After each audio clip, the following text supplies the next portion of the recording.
రాముడు ఎలా చనిపోయాడో మీకు తెలుసా? రామనవమి ఎందుకు జరుపుకుంటారో ప్రతి ఒక్కరికీ తెలుసు. కాని రాముడు ఎలా ఈ లోకాన్ని వదిలి వెళ్ళిపోయాడో చాలామందికి తెలియకపోవచ్చు. లక్ష్మణుడు ఎలా చనిపోయాడు? హనుమాన్ని మోసం చేసి రాముడు ఈ లోకాన్ని ఎందుకు వదిలిపెట్టి వెళ్ళిపోయాడు? హనుమాన్ ఇప్పుడు ఎక్కడ ఉన్నాడు? ఇవన్నీ ఈరోజు వీడియోలో తెలుసుకుందాం. ఈ వీడియో ప్రతి ఒక్క రామభక్తుడు మరియు హనుమంతుడు భక్తుడు చూడాలి. వీడియో చివరి వరకు మిస్ అవ్వకుండా చూడండి. రాముడు రావణుడిని చంకివేశాడు. ఇక త్రేతాయుగం ముగిసే సమయం వచ్చింది. రాముడు అవతారం చాలించాల్సిన సమయం రావడంతో శివుడు బ్రహ్మదేవుడు ఇద్దరూ యమధర్మరాజుని నీవు రాముడి దగ్గరికి వెళ్లాల్సిన సమయం వచ్చింది అని చెబుతారు. కాని యమధర్మరాజు ఎంత ప్రయత్నించినా రాముడి దగ్గరికి కాదు కదా, కనీసం రాజ్యం దగ్గరికి కూడా రాలేడు. ఎందుకంటే సాక్షాత్తు ఆ మహాదేవుడి రూపమైన హనుమంతుడు ఎల్లప్పుడూ రాముడి పక్కనే రక్షణగా ఎవరిని దగ్గరికి కూడా రానివ్వకుండా కాపలా కాస్తున్నాడు. ఒకరోజు రాముడికి శివుడు కలలోకి వచ్చి, నీ అవతారం చాలించే సమయం వచ్చింది రామా, యముడు నీ రాజ్యం బయట ఎదురుచూస్తున్నాడు, కాని నీ ప్రాణానికి హనుమాన్ అడ్డుగా ఉన్నాడు అని అంటాడు. అప్పుడు రాముడికి అంతా అర్థమై మరుసటి రోజు రాముడు సీత ఇచ్చిన తన ఉంగరాన్ని తీసుకుని ఒక రంధ్రంలోకి వేసి హనుమాన్ని పిలుస్తాడు. హనుమా, సీత ఇచ్చిన ఉంగరం పొరపాటున ఈ రంధ్రంలో పడిపోయింది. దయచేసి నువ్వు వెళ్ళి నా ఉంగరాన్ని కనిపెట్టి తీసుకుని రాగలవా అని అడగగా, ప్రభు అంతేనా, దీనికి మీరు నన్ను ఇంతగా అడగాలా? మీరు ఆజ్ఞాపిస్తే చాలు, నేను వెళ్ళి తీసుకుని వస్తాను. అలా వెళ్ళి ఇలా తీసుకుని వస్తాను ప్రభూ అని అనగా, హనుమాన్ తన శరీరాన్ని ఒక చీమ అంత చిన్నగా మార్చుకుని ఆ రంధ్రంలోకి దూరుతాడు. అలా వెళుతూ వెళుతూ ఆ రంధ్రం పాతాళలోకానికి దారితీస్తుంది. అక్కడ నాగలోకానికి రాజువైన నాగరాజు ఉంటాడు. ఆయన దగ్గరికి వెళ్లి నమస్కరించి, నాగరాజా, నా రాముడి ఉంగరం ఒక రంధ్రంలో పడి ఈ పాతాళలోకానికి వచ్చింది. ఆ ఉంగరం ఎక్కడ ఉందో మీకేమైనా తెలుసా అని అడగగా, ఓహో రాముడి ఉంగరమా, నాకు తెలుసు ఇక్కడ ఉంది, నాతో రండి అని హనుమాన్ని వెంట తీసుకుని ఒక గృహలోకి తీసుకుని వెళ్తాడు. ఈ గృహలోనే ఆ ఉంగరాలు ఉన్నాయి అనగా, ఉంగరాలా, నాకు కావలసింది నా రాముడి ఉంగరమే కదా అని లోపలికి వెళ్లి చూడగా హనుమాన్ ఆశ్చర్యపోతాడు. ఆ గృహలోపల ఒకటి కాదు, రెండు కాదు, మూడు కాదు, కొన్ని లక్షల కోట్ల బంగారు ఉంగరాలు ఉంటాయి. హనుమాన్ నవ్వుకొని, నాకు తెలియదా నా రాముడి ఉంగరం ఏదో అని వెతకడం మొదలుపెడతాడు. అయోధ్యలో హనుమంతుడు లేడు అని తెలుసుకొని, ఇదే మంచి సమయం అని యముడు రాముడి దగ్గరికి వెళ్ళి, రామా, నీతో ఈరోజు ఏకాంతంగా చాలా ముఖ్యమైన విషయం మాట్లాడాలి. మనం మాట్లాడుకునే సమయంలో ఎవరైనా మధ్యలో వస్తే వారికి మరణదండన ఇవ్వాల్సిందే అని అనగా, రాముడు లక్ష్మణుణ్ణి పిలిచి, ఈ బాధ్యత నీదే లక్ష్మణా, ద్వారం దగ్గర ఉండి లోపలికి ఎట్టి పరిస్థితిలోనూ ఎవ్వరిని పంపించకు అని ఆజ్ఞాపిస్తాడు. సరే అన్నా అని లక్ష్మణుడు ద్వారం దగ్గర నిలబడుకుని ఉంటాడు. లోపల యముడు రాముడితో ఇలా అంటాడు, స్వామి, శివుడు మరియు బ్రహ్మ ఆజ్ఞ వలన నేను ఇక్కడికి వచ్చాను. మీరు ఈ రాముడి అవతారానికి ఉన్న కార్యం ముగిసింది. ఇక మీరు విష్ణు రూపంలోకి మారి వైకుంఠానికి రండి, లక్ష్మీదేవి మీకోసం ఎదురుచూస్తూ ఉంది అని అనగా, రాముడు నవ్వుతూ సరే యమా అని అంటాడు. ఆ సమయంలోనే మహాగోపిష్టి అయిన దుర్వాస మహర్షి రాముడితో మాట్లాడడానికి అక్కడికి వస్తాడు.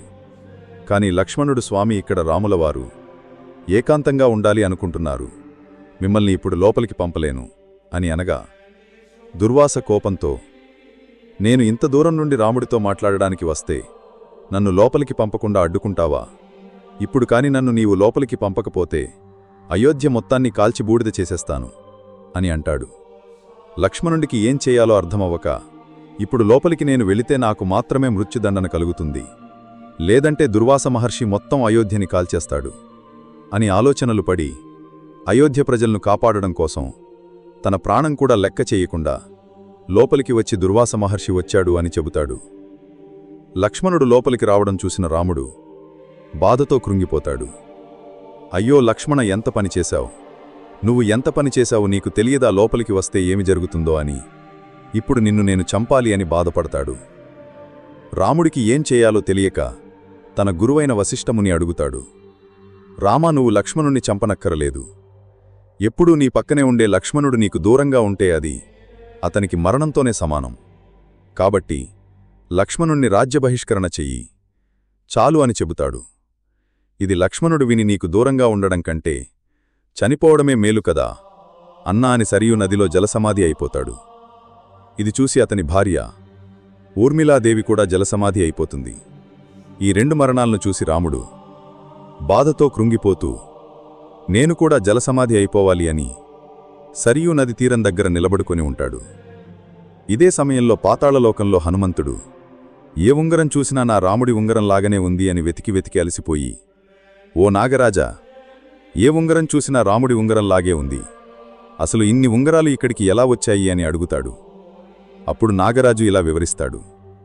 త్రేతాయుగంలో విష్ణు రూపమైన రాముడు జన్మిస్తాడు. ఎప్పుడైతే ఒక బంగారు ఉంగరం పాతాళలోకంలో పడుతుందో దాన్ని వెతక్కుంటూ ఒక వానరం వస్తుంది. అప్పుడు భూమిపైన రాముడు అస్తమిస్తాడు. దాంతో త్రేతాయుగం అంతమవుతుంది. హనుమా ఇక్కడ ఇన్ని ఉంగరాలు ఉన్నాయి అంటే ఇన్నిసార్లు రాముడు అస్తమించాడు, అన్ని త్రేతాయుగాలు ముగిశాయి అని అర్థం. జీవితమంటే ఒక చక్రం హనుమ. ఒక చక్రం ముగిసింది అంటే ఇంకొక చోటు ప్రారంభమవుతుంది. 4 యుగాలు మళ్లీ ముగుస్తాయి. మళ్లీ త్రేతాయుగం మొదలవుతుంది. రాముడు మళ్లీ పుడతాడు. నువ్వు కూడా మళ్లీ పుడతావు. ఇద్దరూ కలిసి మళ్లీ రావణుణ్ణి హతమారుస్తారు అని వాసుకి అంటాడు. హనుమంతుడు ఆశ్చర్యపోతాడు. అంతలోపు అయ్యో, నా రాముడు ఇప్పుడు మరణిస్తాడా అని చేతికి దొరికిన ఉంగరాన్ని తీసుకుని వెంటనే అయోధ్యకే చేరుకుంటాడు. అయోధ్య ముఖం వెతికినా కూడా రాముడు ఎక్కడా కనిపించడు. అలా గాలిలో ఎగురుతూ వెతుకుతూ ఉండగా సరియూ నదిలో రాముడు జలసమాధి అయిపోతూ కనబడతాడు. వెంటనే అతి వేగంతో కిందికి వచ్చేలోపు రాముడు హనుమాన్ని చూస్తూ నదిలోకి వెళ్ళిపోతాడు. ఇదంతా చూసి హనుమాన్ బాధతో గట్టిగట్టిగా రామా, ప్రభు అని ఏడుస్తాడు. అయ్యో, ఇదంతా నా తప్పే, నేను బుద్ధిలేనివాడిని, 1 నిమిషంలో వస్తాను అని ఇంత సమయం వృధా చేశాను, నా వల్లనే ఈరోజు మీరు నాకు దూరమైపోయారు అని బాధపడుతూ ఏడుస్తూ కృంగిపోతూ ఉంటాడు. అప్పటికే రాముడు విష్ణు రూపంలోకి మారిపోయి ఉంటాడు. హనుమాన్ బాధని చూసి ప్రత్యక్షమై, హనుమాన్, ఇందులో నీ తప్పేమీ లేదు, ఇదంతా జరగాల్సిందే, నువ్వు ఎంత చేసినా జరిగిన దానికి మార్చలేవు అని అంటాడు. ప్రభు, నేను కూడా మీతో పాటే మీ దగ్గరికి వస్తాను అని అనగా, లేదు హనుమాన్, నీలాంటి భక్తుడు ఈ భూమి మీద ఉండి ధర్మరక్షణ చెయ్యాలి, నువ్వు ఎప్పటికీ చిరంజీవిగా ఉండి ప్రజల్ని కాపాడుతూ ఉండు అని అంటాడు. సరే ప్రభు, మీ ఆజ్ఞ అని హనుమాన్ ఆ ఉంగరాన్ని తన వేలికి తొడుక్కొని హిమాలయాలలో రామనామాన్ని జపిస్తూ ఉంటాడు. ఇప్పటికీ కూడా మన హనుమాన్ రామనామాన్ని ఎవ్వరు జపించినా ఆయన అనుగ్రహాన్ని మనకి ఇస్తూ మనల్ని కాపాడుతూ ఉంటాడు. ఇది రాముడు మరియు లక్ష్మణుడి మరణం వెనక ఉన్న కథ. మీలో ఎంతమందికి ఈ విషయం తెలుసు? ప్రతి ఒక్కరికి రామాయణం ఎలా ముగిసిందో తెలియాలి. ఈ వీడియో ప్రతి ఒక్క రామభక్తుడు మరియు హనుమంతుడు భక్తుడికి షేర్ చేయండి. రాముడు అంటే ఇష్టం ఉంటే జై శ్రీరామ్ అని కామెంట్ చేయండి. జై శ్రీరామ్.